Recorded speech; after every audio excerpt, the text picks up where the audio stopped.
Yeah, just like it spells. Okay. All right. I'm Bob Weir with another interview of People in the News in North Texas. My guest today is Flower Mound resident Jehangir Raja, who is running for mayor in the May 1st town election. Thank you, Jehangir, for taking the time to talk about your views on issues affecting our town. If you would please begin by telling us a little bit about your past and current participation in matters affecting the community. Thank you, Bob. I feel honored to be here today. And thank you for giving me a chance to at least express my views and opinions. A little bit background on myself is I've been a wealth manager and I got my MBA from St. John University, New York. I sat on Wall Street for several years and I came to Dallas back in 1995 and I instantaneously fell in love with the people, their hospitality, the land over here, basically the people, they made me fall in love with them. And since then, I've been residing here in Texas, a great city of Irving. And when the time come to build a dream home, of course, I could not find any better place than Flower Mound. And I built a home in Frisco, Texas. After even building, I decided not to go there because I love Flower Mound because of its people. And instantaneously, I like the environment here and I love the people here. So that's why I'm here. All right. Well, what do you see as the role of the mayor and why do you think you could fulfill that role? Basically, a mayor should be a mirror which will be representing the great people that are being represented for. So a mayor is basically the reflection of your vision and your future dreams. And he should be the best representative of the citizen and they deserve the best. And I think a mayor's role should be to not only to oversee the quality of life of the people, but also to provide them a vision as well for going forward. I have seen the city of Dubai, and or you want to call it state or whatever. I have seen London, and I've seen the problems in New York. So I have a very, very good experience of. I work very closely with the mayors of New York, mayor of London, and also the ruler of Dubai when they were developing building. So that's what gives me a little bit more exposure and more experience when it comes to the development of a town. Well, that's that's interesting. I'm a former New Yorker. Which mayor did you work with? It was Mr. Bloomberg. Oh, Mr. Bloomberg. Yeah, he was a pretty good mayor. Yes, Yeah, I think Rudy Giuliani and Bloomberg, they were very, very good mayors in the history of New York. absolutely, especially Giuliani. Yeah, I agree. Yes.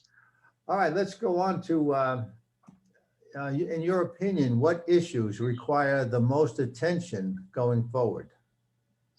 Bob, every town has basic information. I mean, basic challenge of keeping a balance between income producing or revenues and sacrificing the quality of life.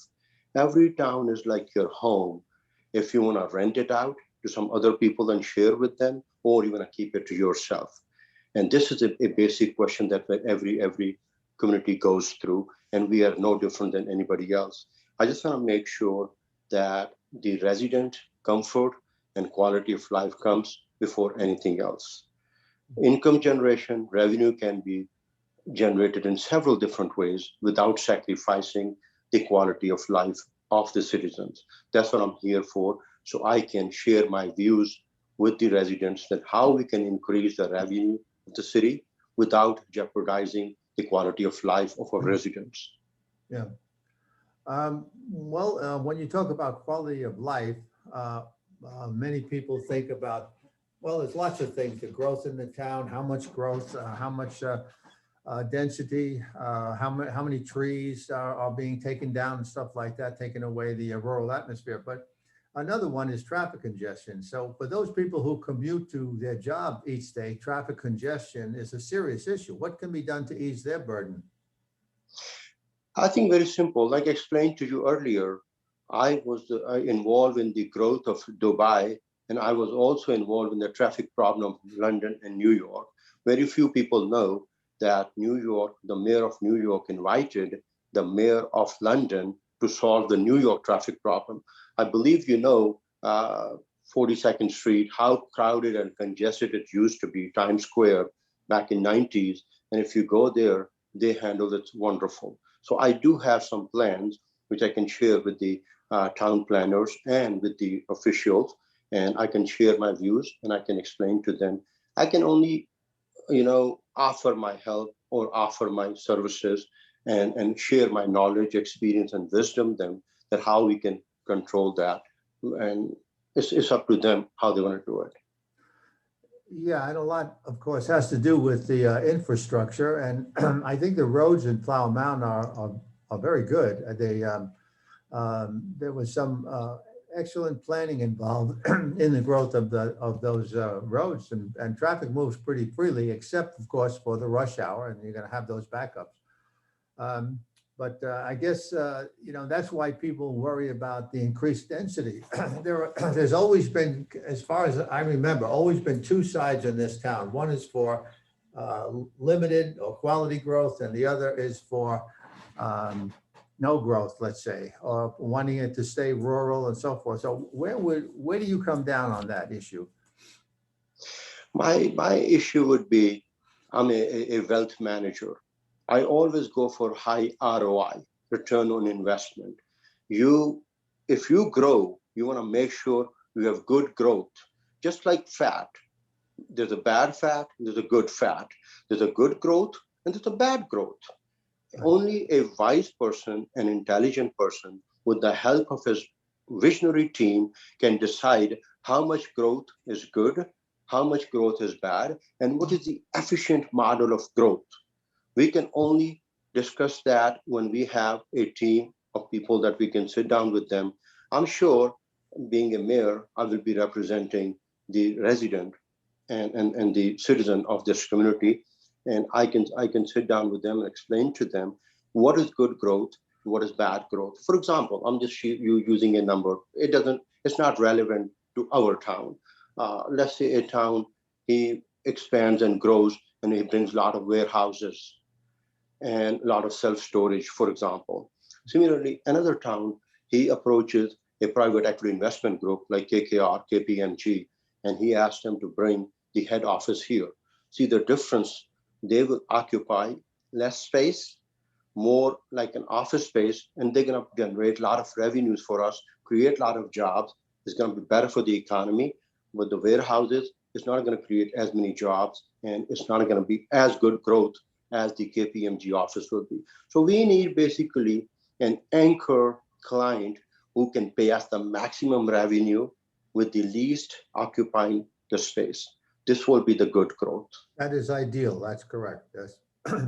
All right. In the bio that you sent me, which is in the written portion of this interview, you talked about your financial experience. How important is that to the role of mayor? I guess money, people don't understand the word of finance, Bob. And finance is not only money, it's about wealth creation. I do not teach people how to make money. I educate wealth creation.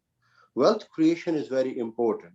Every town who saw boom, they were able to create and generate wealth, not to borrow money, not to get the loan from the outsiders. So wealth creation is very important. With my background, I can educate my fellow citizens that how we can create and generate wealth and have a financial freedom and financial independence without jeopardizing the quality of life of the citizens. I see. All right. Well, given your entrepreneurial experience, how would you apply that to the future commercial growth in our town? Again, like I said, there is a good growth and bad growth. We just need to analyze that. What part is the bad growth and how we can convert that into good growth. So a good growth is very important. I know you must have heard this. Nothing, I mean, comfort zone is a great place, but nothing grows there. So to grow, You need to have growth, but you want to make sure you have good growth, not the bad growth. So what do you consider is a good ratio between residential and commercial development in our town? That's a good question. I wish it was as simple as 2+2, but as you know from your experience, it's not as simple. There must be a synergy between commercial and residential growth. Like I gave you earlier example, if you bring one office, which is going to create 100 jobs and it's going to give you $1 million in revenue, is better versus having hundreds and millions of properties and creating 1 or 2 jobs. So I think there should be a proportion, a well-balanced approach needs to be used in this scenario. And I think I can see the town, I see where it's going. That's why I use the word vision. I do have a vision for this town, and I came here to have my roots here. I live in New York City, I live everywhere, but this is the town that I'm going to have my roots. I want to make sure it's protected, where I can grow, my children can grow older, and our next generation can have peace of mind without worrying about their financial freedom or financial independence of other people. So this was I would like to bring to the town.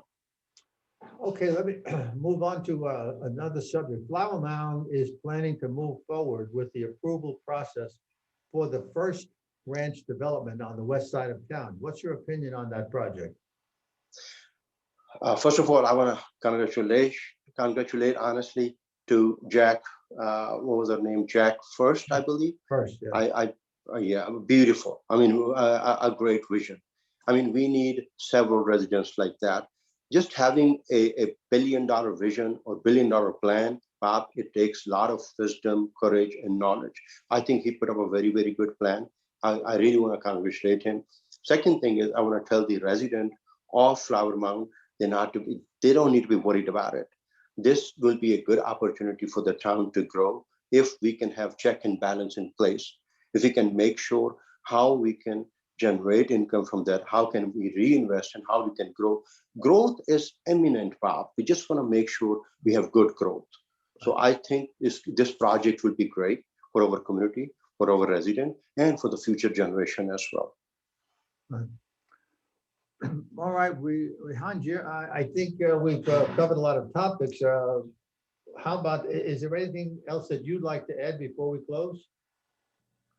Yes, first of all, I'm really, really honored to be able to represent the resident of Flower Mound. All I can do is I can offer my help, services, wisdom, knowledge, experience, and good intentions and good motives. I'm a uniter. I'm not a divider. So what I can do is I can only offer.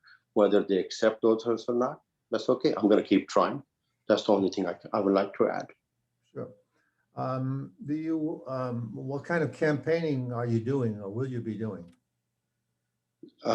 Campaigning, just a normal, traditional campaigning. I don't believe in wasting people's resources in mailing the card and things like that. I like to do a door-to-door campaign, but I'm not gonna waste their time or resources.